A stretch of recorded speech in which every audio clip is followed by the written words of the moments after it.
what we offer to the community and beyond, anybody that comes to this area, is an opportunity to come to a very beautiful space and then learn and immerse yourself into that environment where the conservation movement in the United States really began, and the birth of an agency. History on display in Milford. Welcome to Pocono Mountains Podcast, everyone. This is Season 4, Episode 11.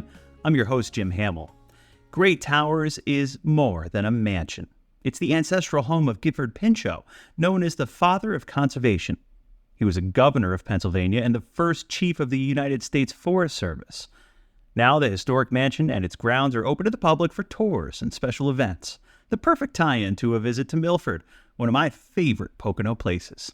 Chris Barrett sat down with someone with deep knowledge of Great Towers and the Pinchots for Pocono perspectives. More on that in a bit. The Poconos is a year-round destination for millions, with 2,400 square miles of mountains, forests, lakes, and rivers. With historic downtowns and iconic family resorts, it's the perfect getaway. You can always find out more on PoconoMountains.com or watch PTN, the Pocono Television Network, streaming live 24/7. Now, back to the episode. On the June episode of Pocono Mountains Magazine, Chris Barrett sat down at Great Towers to learn about the legacy of the Pinchot family and what makes the estate on 100 acres one of the most significant cultural resources in the Pocono Mountains, let alone anywhere. Enjoy.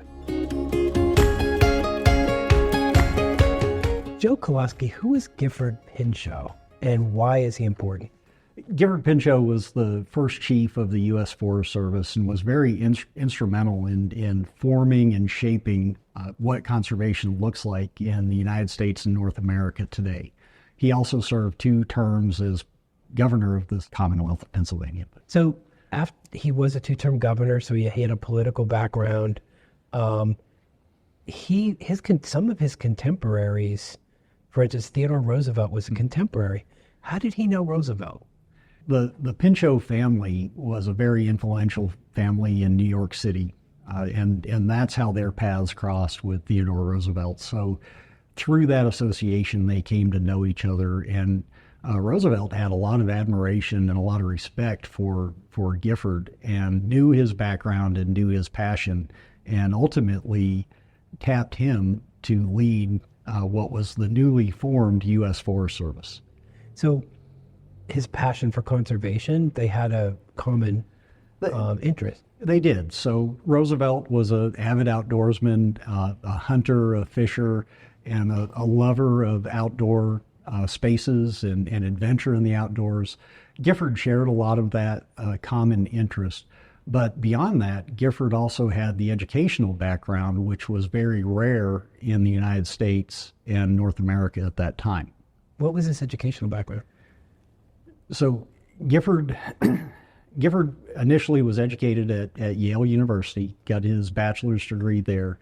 And after graduation, his parents, Mary and James Pinchot, were very concerned with what they were seeing going on with natural resource exploitation, really, in North America. So what year was this? This is late 1800s, so late 1880s, around the late 1880s. This is around the Gilded Age, where America was in this industrial height. Right. And I remember a story when I came to this market, somebody telling me that Pike and Wayne counties were almost denuded of trees to build New York. Is that right? Yes, and a lot of this area was largely forested, and in the late 1800s and into the early 1900s, a lot of land was cleared for construction. It was floated down the Delaware River to mills downstream as far as Philadelphia, and really fed a lot of the development that happened in this area. And would Gifford have seen that process? Yes, and actually, let me back up. So when the Pinchot family came to this area after they left France, one of the first things they did was buy land. And so Gifford's family they were in the dry goods business. They had a dry goods store here in Milford, but they also bought land. And they also got involved in the timber business, buying land, harvesting timber, selling timber, and then leasing that land to farmers after it was cleared of trees. So that was one of the ways that they generated income and built their wealth. And what was the other large aspect of their fortune? So the Pinchot family, after they settled in Milford, again, they were involved in the dry goods business here locally in Milford. They were involved in the timber industry. James Pinchot, who was Gifford's father, decided not to stay with that family business, and he went to New York City, and he got associated with a couple partners, and they were actually importing fine wall coverings and window coverings from Europe. Which was rare at the time, right? Wall covering was rare at the time? It was a luxury item. And so in that business, James, in a very short amount of time, was able to generate a lot of wealth. And actually, he retired when he was around 40 years old. He would come back to Milford and visit family and be with family. But at that time, around the time that he was considering retirement, he and his wife Mary decided that they wanted to build a summer home in Milford, and that was Gray Towers. And I should say, for everybody watching, you're watching Pocono Perspectives on the Pocono Television Network. We're here with the director of Gray Towers. He's walking us through why Gifford Pinchot was a critical figure, not only in state history, but in the conservation movement in the United States. So his parents had accumulated some wealth. So we're back to the 1880s again, right? And early 1900s. Gifford is educated. Where did he go from there? Okay, so in 1886, construction was completed on Gray Towers. Gifford had graduated from Yale, and his parents had a keen interest in what his future was going to be. They also were very concerned with conservation and what was happening with natural resources, and they saw the trends of deforestation, lack of replanting, and we're starting to see some of the effects of that with erosion and land degradation and the other things that came with that. And they became very concerned with that. There was no institution that offered a formal education in forestry. There were no professionally trained foresters in the country. And so they convinced Gifford that this was his calling, that this was his cause. And Gifford went to France and enrolled in forestry school at France, where he attended forestry school and then traveled Europe, Germany and other places, viewing forestry practices that were in place in Europe. And he brought that knowledge back. And actually, when he came back, he advertised that he is a professional forester available, and his first employment was with the Vanderbilts at Biltmore Estate in North Carolina. He was their forester and developed their first forest management plan. So did he have the love of conservation, or when he was in France beginning the schooling, did it develop more and become the passion for him? So Gifford spent a lot of time in Milford as he was growing up. His family was here. Although they lived in various places, they would come to Milford quite frequently. And one of the reasons that they enjoyed this area was the natural beauty and the outdoors activities that they could participate in. So Gifford developed a very strong love for fishing. He was an avid fisherman throughout his life. He was also a hunter, along with Theodore Roosevelt. They shared that common. Yeah.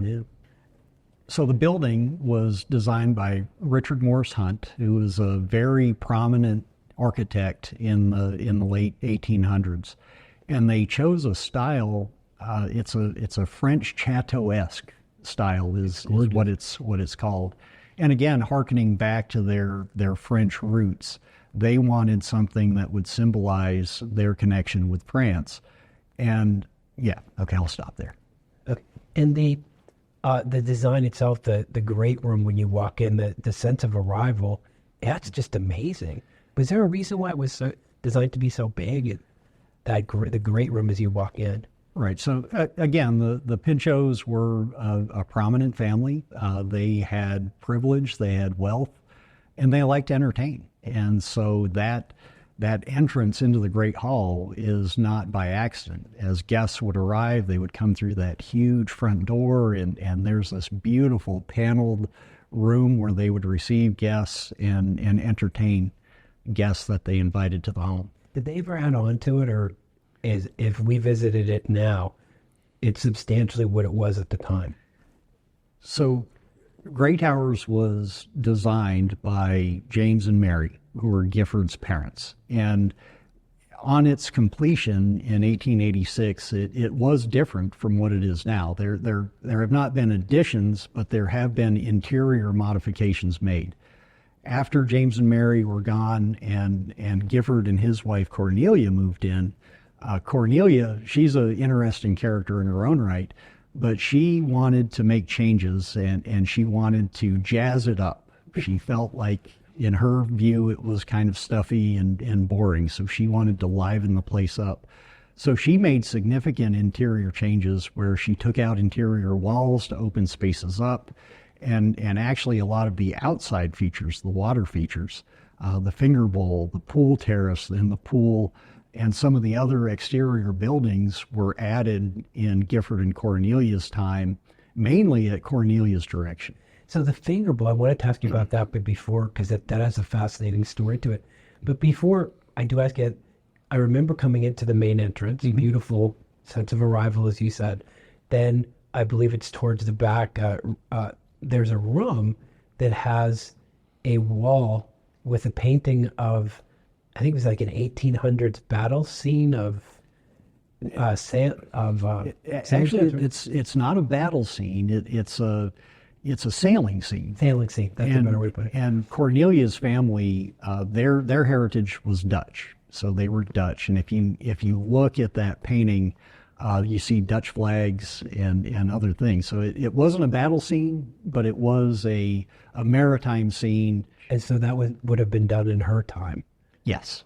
That would have been, and that room itself, when we walk in, and I know they're beautiful rooms, like right off the foyer. I know there's a library and a sitting room and an office, and then that room that has the beautiful painting, the maritime painting. Right. Would that have been substantially the same as when Cornelia and Pinchot were there, do you think? Yes. So originally in James and Mary's time, the library was 2 rooms. There were separate rooms for after meeting in the Great Hall and entertaining in the Great Hall. Men could retire to one room, women could retire to another. And then in the room that you talk about, that was also split in 2 rooms, where one was a formal dining room and one was more of a less formal dining area. So was that their main house, or did they have other homes at the time? It was not. So Gray Towers was actually, the intent of Gray Towers for James and Mary was to be a place that they could come to escape the pressure of New York and the heat and the humidity in the summer. So it was really a more of a getaway. In Gifford and Cornelia's time, they probably spent more time there than James and Mary did, but they had other homes as well. So if you recall, Gifford was the first chief of the U.S. Forest Service. So his office was in Washington, D.C. So they spent a lot of time in Washington, D.C.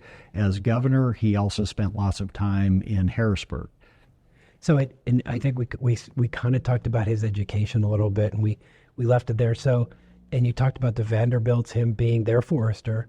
So how did he get to becoming, knowing Roosevelt, we talked about that. How did he come to start the Forestry Service? What is that whole story? Before Theodore Roosevelt came into office, there was a very small agency in the U.S. government that dealt with forests. And it was more of a a research and technical organization. It really wasn't a land management agency. And Gifford felt very strongly after seeing what was going on nationally with timber resources, with big corporations coming in and timber conglomerates, and what was happening to that vast forest resource across the country. He felt very strongly that forest lands needed some level of protection from the U.S. government. When he, through his association with Theodore Roosevelt, they formed what was a new agency in the federal government, the U.S. Forest Service. Roosevelt appointed Pinchot chief, and together at that time, the president had authority to declare public domain lands. And together they added millions of acres of publicly owned forest to the U.S. forest system that we know today. And how long was he in Washington? He was chief for 10 years, from 1900. So Gifford was chief of the U.S. Forest Service from 1900 to 1910. Okay, and then after he left federal service, what did he do then? Excuse me. So after Gifford left his service as chief of the Forest Service, he came home. He came home to Milford. He stayed very involved in the politics of conservation and natural resource management. He wrote. He did a lot of those things and launched his political career at that point, ultimately leading up to his first appointment as governor of the Commonwealth. And he did do 2 terms. He did. And what were some of the things he did as governor that were really and good for the state and notable that today we still enjoy? Right. I think his first term was 23 to 24, 25, 26. Yeah, to 26. And then he came back in 30 or 31. So they couldn't do consecutive terms at the time? Really? Oh, I didn't know that. Okay. I'll just say 2 terms, yeah. Gifford's first term was in the early 1920s. And at that point, the Commonwealth was in debt. They had a lot of very unique small agencies. There was a lot of overlap. And Gifford was a reformer. He was one of the founders of the Progressive Bull Moose Party along with Theodore Roosevelt. And so during his first term, one of the big things that he did was to streamline government in the Commonwealth of Pennsylvania, reduce the number of agencies, reduce the number of the amount of overlap of duties, and ultimately balance the budget. And then his second term? His second term was in the early 1930s during the height of the Depression. So he came in at a very challenging time for not only the country, but for the Commonwealth as well. And one of the most significant accomplishments at that time was the road system in the Commonwealth was terrible. And farmers, the agricultural community, were having difficulties getting their product to market. And so one of his big initiatives was to improve the road system in Pennsylvania to, quote, get the farmer out of the mud. And he was very successful in that. I think the number is they improved something like 20,000 miles of road during that term as governor, and really made a positive impact to help farmers be more successful. Wow, that's a huge legacy for somebody to have. And how about you? So how long have you been with the Forest Service? Your background is amazing. Tell us about your education. It'd be great to hear about you. Okay, so I've been with the Forest Service for 15 years. I started in 2009, and it's been one of the most rewarding things that I've ever done. You know, being in service to people and to the conservation and natural resources of this country. As far as my background, I'm a wildlife biologist by background and training. I got bachelor's and master's degrees in wildlife biology from the University of Wyoming. And actually, my early career, I spent most of my time working with large carnivores. So I read the bears, right? Yeah. And coyote. No, Not mountain so. lions. So early in my career, I did lots of field work with black bears and grizzly bears in Wyoming, also Colorado. Worked with black bears in Virginia as well. And for my master's work, I worked with mountain lions on the Southern Ute reservation in southwest Colorado. Are there black bear are here, right, in Pennsylvania, and are there any mountain lions in Pennsylvania? Do you think? I mean, I get asked that a lot. Yeah, that's a loaded question. But we do know they're bear here. Yes, there's a very healthy black bear population in Pennsylvania. Pennsylvania was outside the range of grizzly bears. They're more of a western species. Historically, yes, mountain lions did occupy Pennsylvania. We don't have evidence that there's a reproducing, sustainable population of mountain lions in Pennsylvania. There are reports periodically of people seeing mountain lions. I don't dispute that, but more than likely, it's very likely that those may be an escaped pet.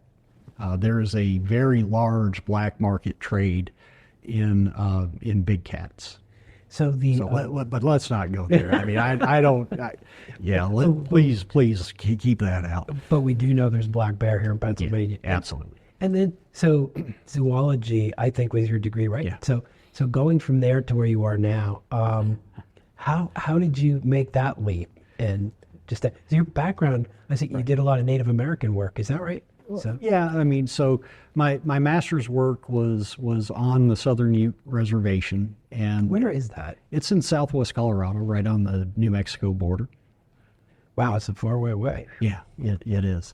So after I completed my master's work, I actually was hired by the tribe to be their wildlife biologist, which I did for a couple of years, and from there, it was a very big departure from what I had done before. So I left Colorado and moved to central Mississippi and worked for a nonprofit conservation organization, the National Wild Turkey Federation, which is a conservation and hunting based organization.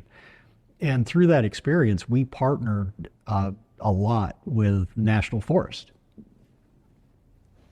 Sorry. 20. Oh, okay. I'm sorry. Those aren't looking. If you pick up from Wild Turkey Federation, because that was interesting. Because we have a lot of turkeys here. We do. Yeah.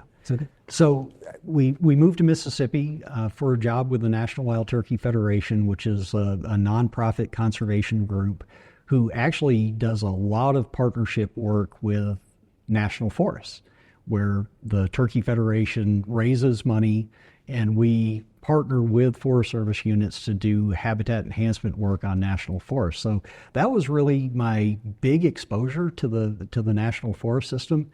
And it put a desire in me that this is an agency I want to work for. They do good things for communities. They do good things for natural resources.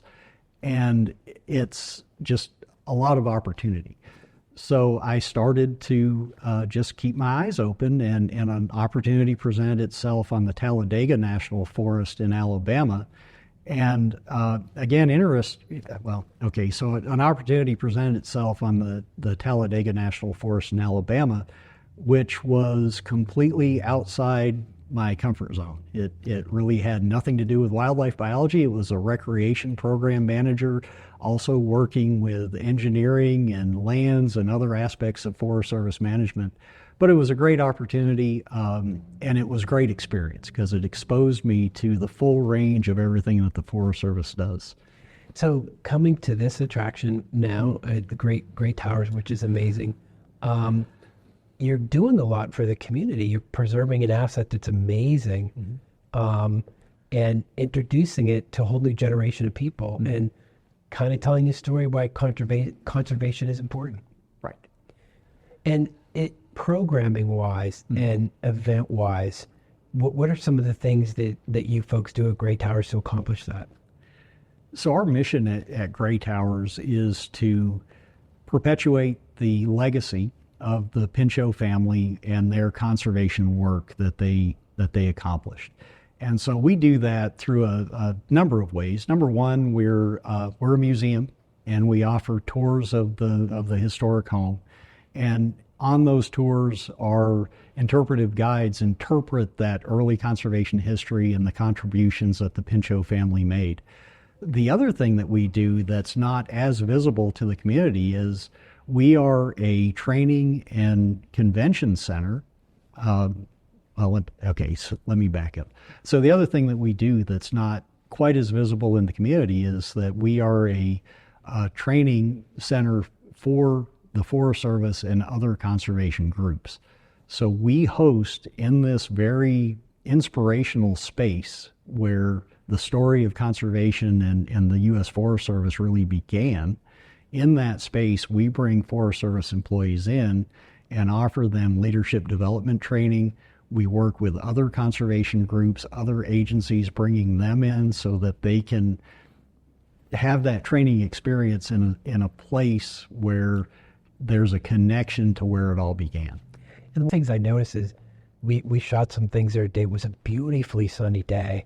The grounds are amazing. They're so well kept. And it's really nice to just walk around the grounds and see what they saw back in those times. And then the outdoor dining area, the finger bowl. How did that happen? How did that all happen? The finger bowl was the vision of Cornelia.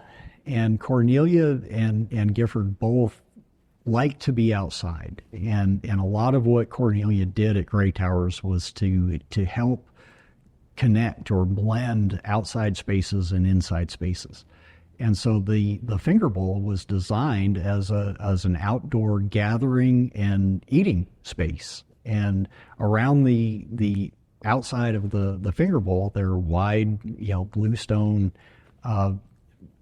basically a table where guests can pull up a chair, sit, and then in the pool they had rafts that they would float food. And so it was this really engaging space where you needed to engage the other people that were around that water table in order to have conversation.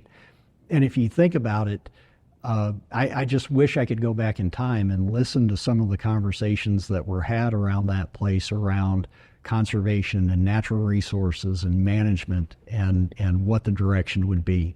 That was brilliant, because that was her innovation, right? Mm-hmm. Totally. Yep. But when she tried to get people to interact more, right? As you right. Said. Wow. So you talked a little bit about 1963. Mm-hmm. What significance does that have to Gray Towers? So let me back up. So Gifford passed away in 1948, and Cornelia lived until 1960. They had one son, Gifford Bryce Pinchot, who was a very successful in the medical field. He was a medical researcher. He taught. He did a lot of very interesting and important things in the medical field. Cornelia passed in 1960, and at that point, their only son inherits a 19,000 square foot mansion that at that point had begun to come into some level of disrepair. It was a maintenance challenge, I guess would be one way to put it. And he was trying to decide what to do with it. And his parents instilled in him that obligation to give back. And that's something throughout the entire lineage of the Pinchots. There was a desire and an obligation to give back. And so Gifford Bryce worked with the Forest Service and the administration to donate Gray Towers to the Forest Service with that purpose of carrying on the Pinchot conservation legacy. And in 1963, how did that transfer to them? So the transfer or the donation was finalized in 1963. If you think about what was going on in the 60s, there was the environmental movement was in full spring. Okay, so if you think about what was going on in the 1960s, the environmental movement was in full swing, and President Kennedy actually was starting a tour across the nation where he was going to speak on conservation-related issues. And he kicked off that tour at Gray Towers with a dedication of Gray Towers to the Forest Service in 1963. And unfortunately, that was just right before he was assassinated, correct? That happened in September of 1963, which was just a couple months before he was assassinated. So, event-wise, as far as Gray Towers, what would you want folks to know about how it operates on a day-to-day basis, season to season? What would you want our viewers to know? Okay. So as far as operations, we have an amazing staff of people that are dedicated to what they do and are very customer service oriented. And so what we offer to the community and beyond, anybody that comes to this area, is an opportunity to come to a very beautiful space and see an absolutely gorgeous building with very well kept landscapes around it, and then learn and immerse yourself into that environment where the conservation movement in the United States really began, and the birth of an agency that is pretty prominent on the landscape today. So one more question for you, Joe. What do you think will be Gifford Pinchot's enduring legacy? So Gifford Pinchot was one of a few in his time that shaped how we view and manage natural resources in this country today.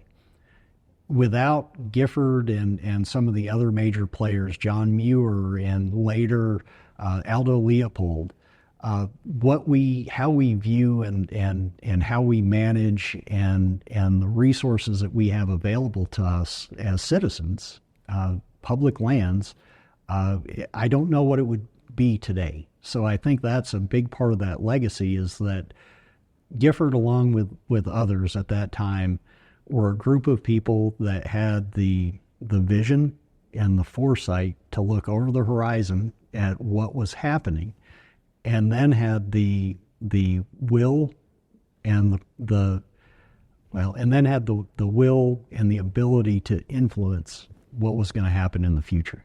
That's a great place to leave it, I think. And Joe, I want to thank you for being with us today and sharing some time and giving us a lot of insight into this great story right here within the Pocono Mountains. So we're with the director of Gray Towers. He has very graciously given us time, walked us through why Gifford Pinchot is critical, not only to the Pocono Mountains, but to everyone here in the United States. And you are watching Pocono Perspectives on the Pocono Television Network. I'm Chris Barrett. Thanks so much for watching. Gray Towers National Historic Landmark in Milford. Find out more at PoconoMountains.com. Thanks for listening to Pocono Mountains Podcast. We'll have a new episode each week highlighting lots of the fun things you can experience while you're visiting the Poconos. Subscribe to the podcast and leave a review and or comment on whatever platform you listen. Now you've got the Poconos in the palm of your hand. For places to stay and shop. And stories about the Pocono Mountains. Go to PoconoTelevision.com to download the app and get the information you need for your visit with us. We're back. Thanks for listening to Pocono Mountains Podcast. I'm Jim Hamill. A couple of years ago, we spoke with Cassandra Coleman of America250PA, Amy Leiser with Monroe County Historical Association, and Eileen Smith with Gray Towers Heritage Association at the Finger Bowl at Gray Towers ahead of the July 4th holiday. Let's listen in again. Enjoy. Welcome back, everyone, to Pocono Mountains Magazine. I'm one of your hosts, Jim Hamill, here at Gray Towers in Pike County, joined by some very special guests of ours. Thank you very much, ladies, for joining us today. I'll start by introducing Eileen Smith. She is with Gray Towers Heritage Association. She's the board chair of that organization and knows quite a bit about this beautiful space here. We are sitting at the Finger Bowl right now, where the Pinchot family used to entertain folks from the local areas and throughout the state and the country here as well. To my immediate right is Cassandra Coleman, Executive Director of America250PA, and to her right, Amy Leiser, Executive Director of the Monroe County Historical Association.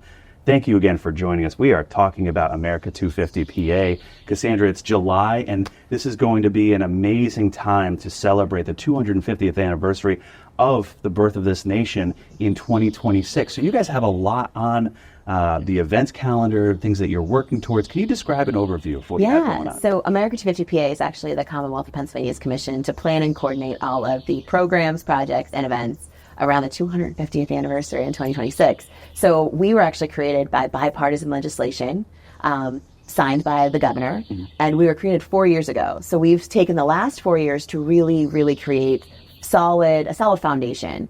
And now we have partners all across this Commonwealth in 67 counties, and we are really trying to engage every Pennsylvanian in every county in our efforts. That's amazing, because that's going to be an entire year of celebrations. Amy, you are on that county advisory committee representing Monroe County. Tell me how special that is to be a part of this celebratory, monumental milestone for the country. Well, it's certainly an honor. I'm a fairly newer member to the committee, so I'm just getting my bearing. But what I've seen so far, it is absolutely exciting. And I'm just so honored to be a part of it and help Monroe County citizens be a part of this Commonwealth effort and nationwide effort. Yeah, and as far as Great Towers go, it's an affiliate of the America250PA right here, this special place that is overseen by the U.S. Forestry Service. Eileen, tell me what kind of role this historic landmark wants to play in that celebration, year-long celebration in 2026. Well, we have a lot of plans, and of course we're kind of history buffs, so we jumped right in. But one of the first things we're planning is this fall, 9/11, we are having Picnic with the Pinchos, where we are going to show their home movies of their lawn parties here to kind of start stepping people back in time. And it will be, all the games for children, everything will be very old-fashioned. We'll have a swing band. We're just taking our first step back, and we'll work up to 2026. Yeah, it'll be here before we know it. So there's a lot of groundwork being laid right now as to celebrate and really set the tone here, because Pennsylvania is very special in a celebration. This is the cradle of democracy here, where it was, started in 1776. And so now in 2026, the excitement is building. What kind of things are you guys going to see here throughout the Poconos region and everywhere else as far as what we want to do to get everybody involved? Yeah, no, so listen, I think you hit the nail on the head, right? We are the birthplace of democracy, and Pennsylvania is by far leading the country right now on the national 250th efforts. There's no question. Yeah. And for us, Pennsylvania as a whole is really full of so much history, as you're mentioning here. Of course, Philadelphia is the cradle of democracy, but go to Pittsburgh, go to Gettysburg, and there's every county has so much history that's one of our goals. We want to highlight the counties. We want to highlight those historic locations.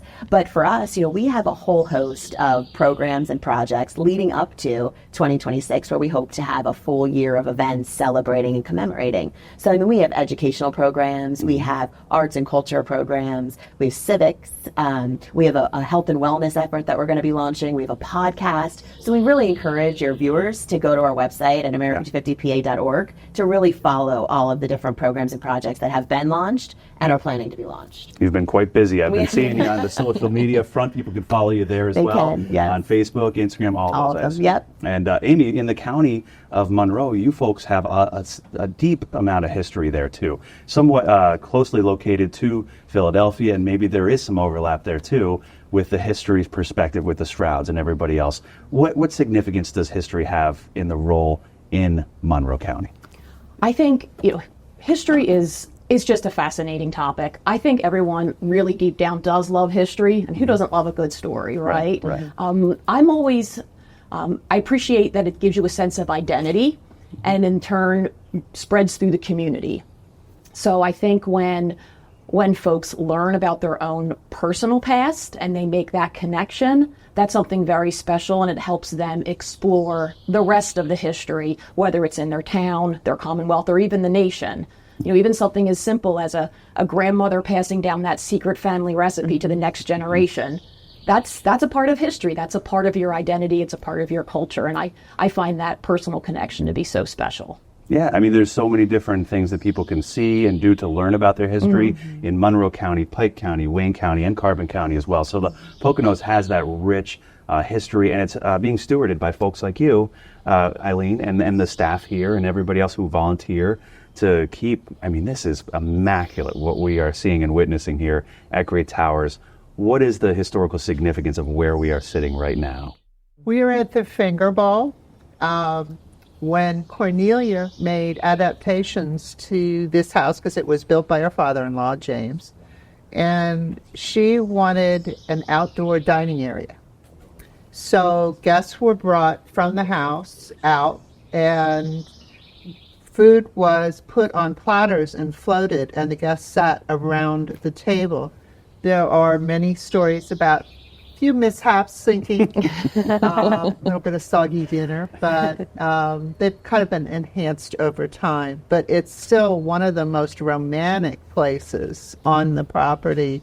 To sit here in the evening at a reception is just mind-blowing. Yeah. And it gives a little whimsy as well to something that is so historic. I mean, this house has been visited by so many very important people, like presidents and famous architects and landscape artists and politicians on a state and national level, were the basis of conservation movement started right here. Yeah. It was inaugurated by Kennedy shortly before he died.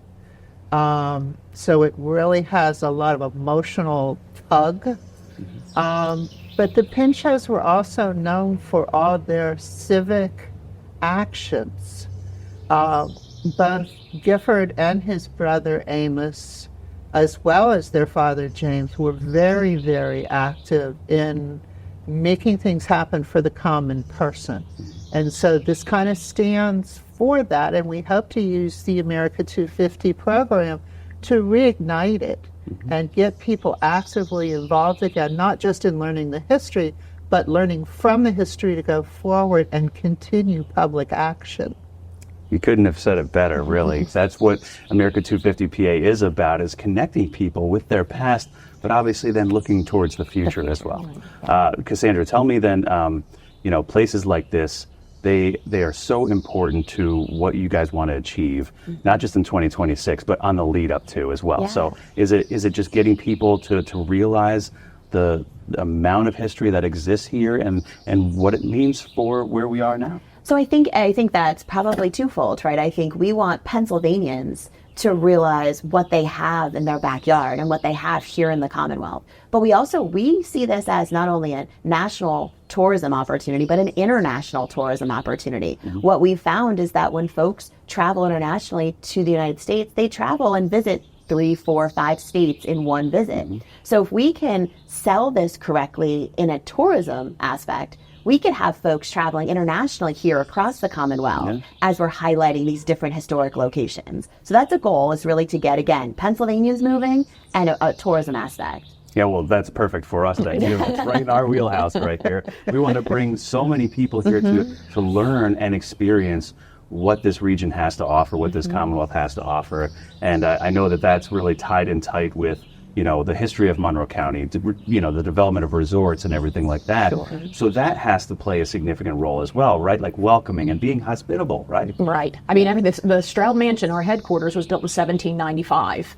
And the structure was modeled after Philadelphia homes, the architecture of it. Yeah. So we have everything in that building. It's a museum and a library.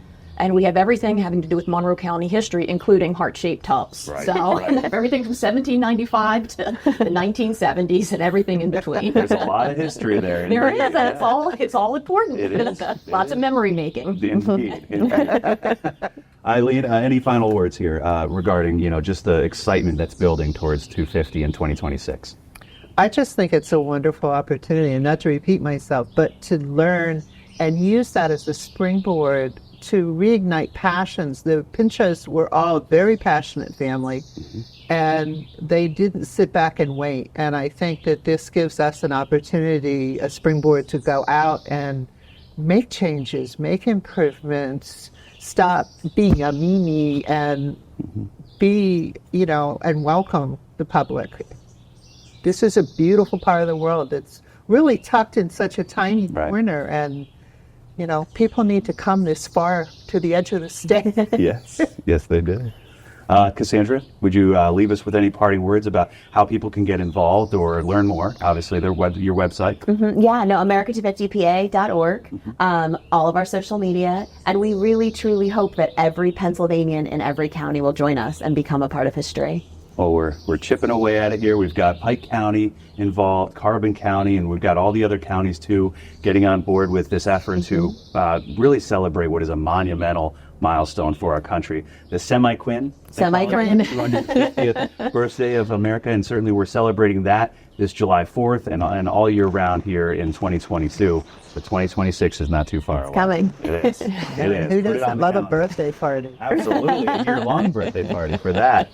All right, so for Amy, Cassandra, and Eileen, we are so thankful for you joining us here to learn more about America250PA, the 2026 Semi-Quincentennial. Got that one right. And looking forward to welcoming people here to the Poconos in that year to celebrate the year-long birthday, because really it's a great way to celebrate, isn't it? Absolutely. All right, thank you so much. For Pocono Mountains Magazine, I'm Jim Hamill. We'll be right back after this. America250PA gearing up for the Semi-Quincentennial in 2026. We hope you enjoyed Pocono Mountains Podcast. Please remember to subscribe anywhere podcasts are available. Come visit us in the Pocono Mountains. Plan your trip today.